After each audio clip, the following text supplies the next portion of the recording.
Монгол Улсын ерөнхийлөгч Ухнагийн хөрөлсөх бүгд найрамдах Чех улсад төрийн альчлал хийх үеэрээ элчин сайдын яамны өргөө гэрд Чехийн Ахмад геологч Момир Кравтрийг хүлээн авч хүндэтгэл үзүүллээ. 98 настай Кравтер 1960-аад онд Монгол Чехословакийн геологийн хамтарсан багийн ахлагчаар ажиллаж байсан юм.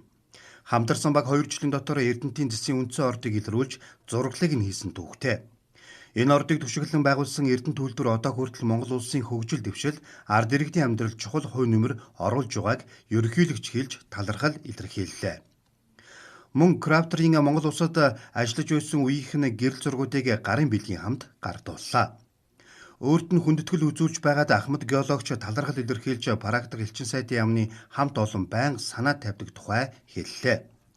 Залуу халуунаас хүч хөдөлмөрийнхөө багахан хугацааг өнгөрөөсөн Монгол улсыг хоёр дахь эх орноо хэмээн боддгоо ярьж хамдарсан баг тухайн үед хэрхэн ажиллаж байсан тухай дурсан ярьсан байна.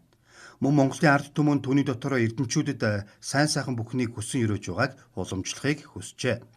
Кравтер хожим нь эх орондоо буцаж геологийн судалгаа сэтгүүлийн ерхий редактораар ажиллаж байсан. 1980 онд Монгол улсад Монгол Чехословак металл үйлдвэрийн захирлын албыг хашиж байжээ.